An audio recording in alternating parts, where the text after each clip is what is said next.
Good morning, friends, and thank you so much for joining me for my hummingbird garden tour. Should be a lot of fun, so let's get started. Where's my production assistants? So this garden plot was actually the site of an old in-ground pool.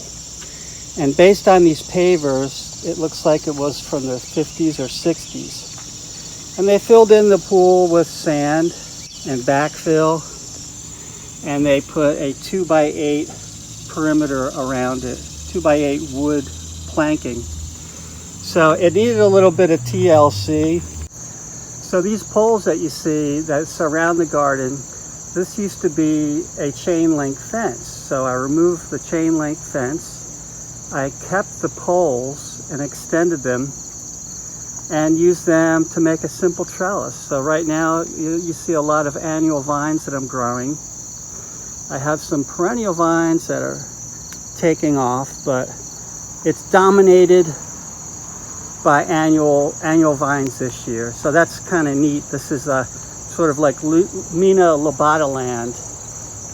A lot of awesome nectar hanging high. These vines are going to help to add a little color, a little shade, and a little personality. And this will really make for a really nice garden setup. It frames it out really nice. And you know, I can hang cool little knickknacks from these poles as well. So that's really cool. Here's the big canna plot that I use this as a compost as well. I compost, the cannas don't mind the compost at all. In fact, they kind of like to feed on all those scraps. So it's really nice to have the cannas in the back. They're taller.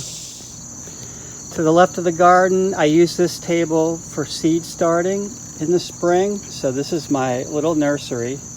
I have 5 killer lupins that I started from seed this year.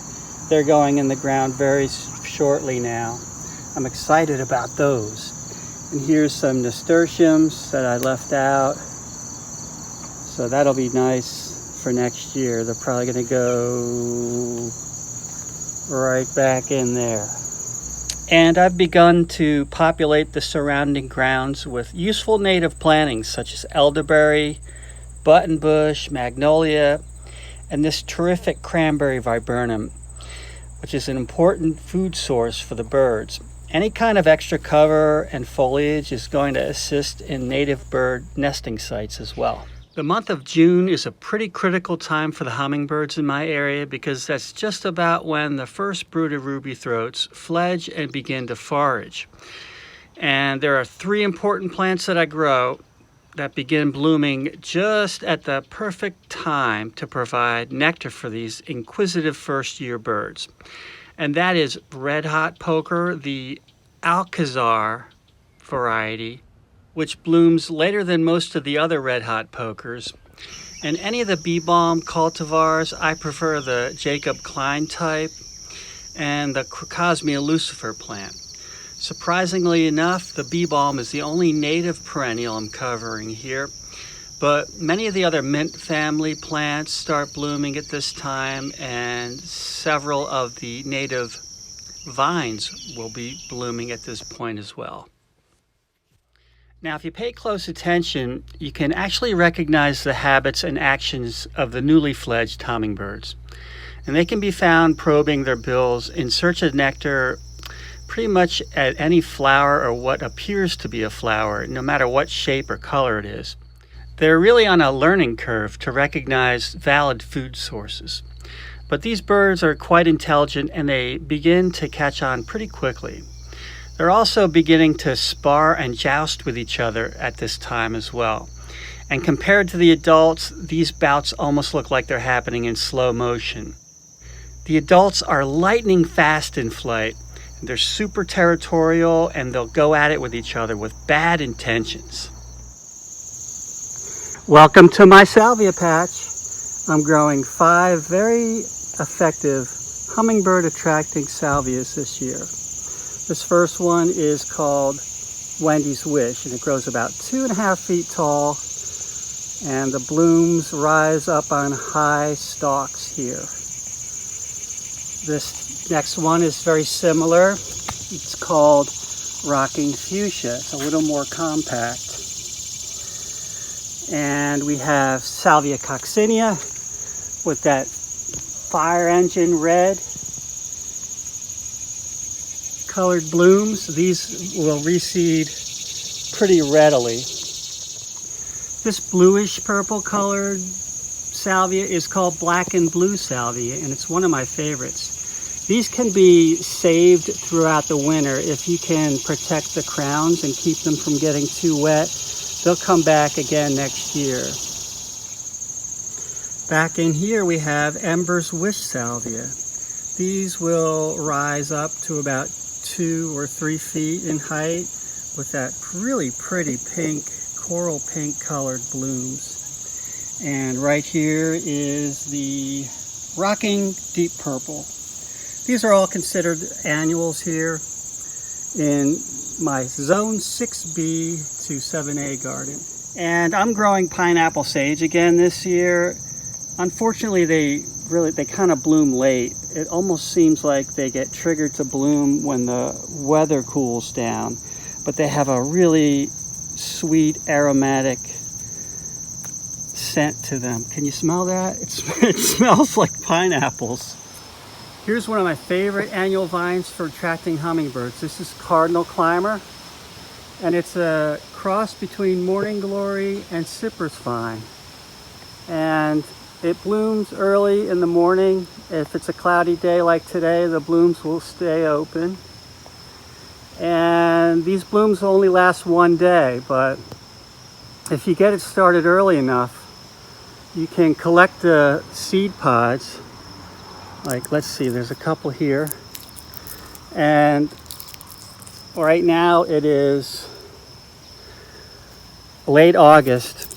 And what I do is I plant the seeds right where the trellises are. And I just tuck them underneath. And what happens is you'll get new ones popping up. So you get like a second flush of vines.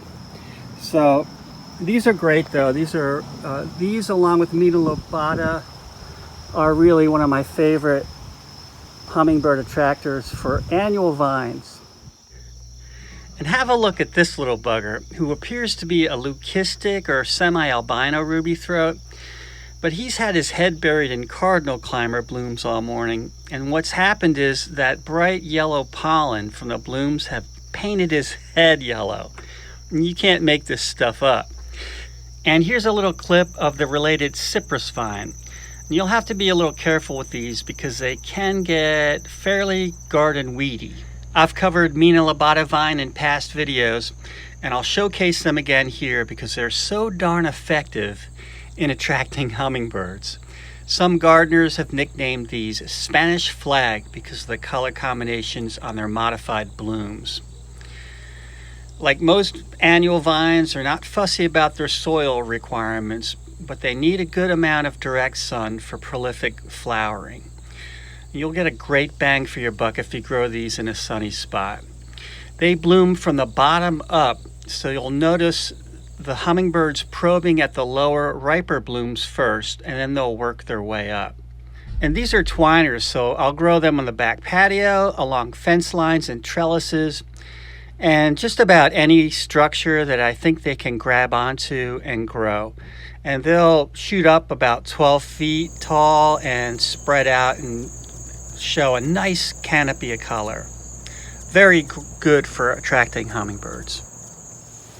I plant purple hyacinth bean every year behind my canna patch on this pole. This is where I get wrens. They will nest in that house every year, but for the hummingbirds, I will plant the purple hyacinth bean. Here's a nice little close-up of the hyacinth bean flowers, and then they will ripen up and form these shiny, beautiful, bright purple bean pods.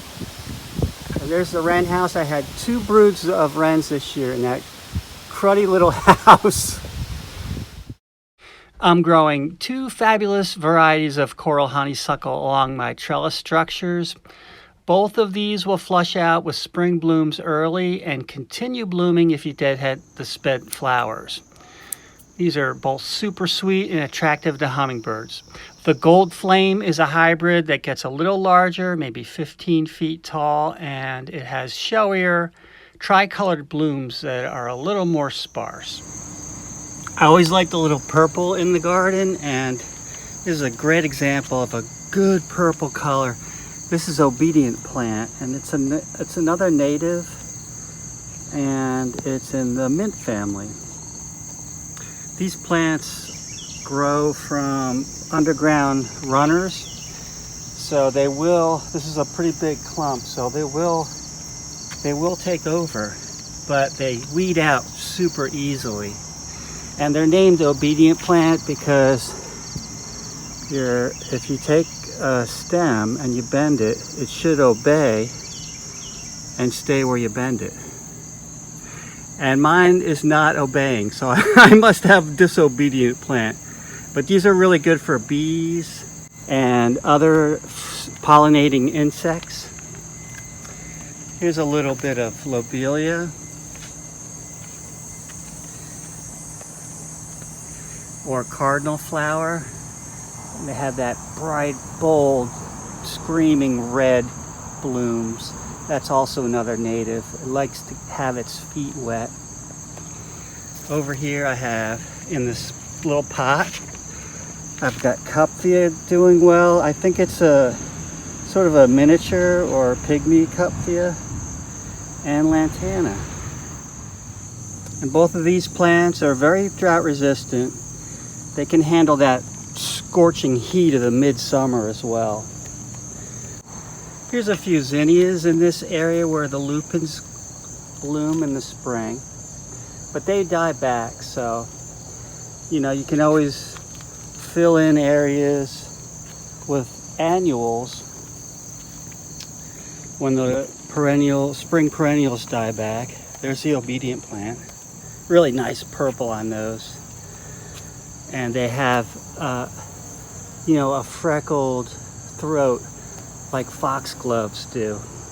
And here's a really cool zinnia. This is the cactus style zinnia. Just have two of them blooming, but I really like the colors and the shapes on them. I try to start up a variety of sunflowers every year from seed. Horticulture has developed so many spectacular color combinations of sunflowers, and I find them fascinating and stately. And the goldfinches and chipmunks really benefit from the nutritional seeds as they ripen off. I live in New Jersey, and the canary yellow American goldfinch is our state bird. Small family flocks will come to the sunflowers here and have a great finchy feast. A couple years ago, I started up a pawpaw fruit from cuttings. And look at this, there's a hummingbird. Oh, there he goes. There he is. So anyway, so now it's fruiting up. Check it out. Look at that.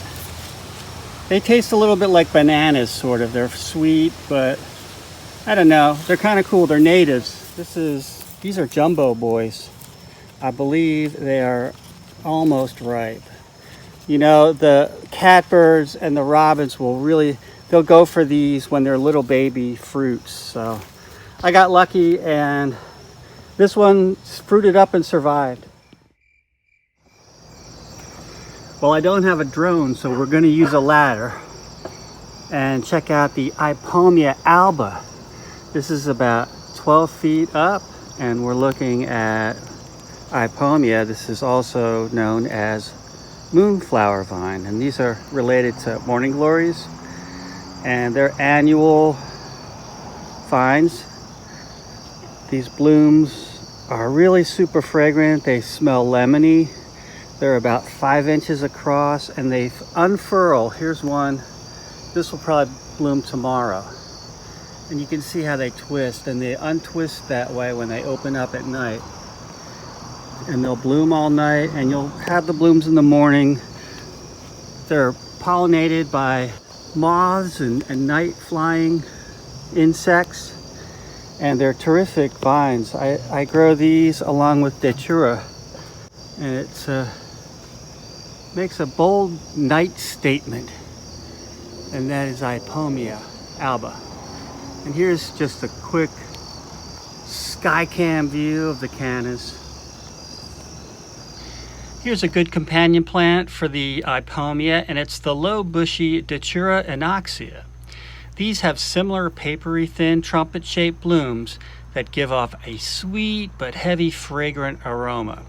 And here's a honeybee waiting impatiently for the blooms to unfurl in the evening. Some bees will actually chew a hole through the blooms to get to the nectar before they even open. One warning, these are considered hallucinogenic and poisonous. So if you have a pet or children, please be careful with these. Well, I hope you enjoyed this video. Thank you so much for watching. Be well and have a great day.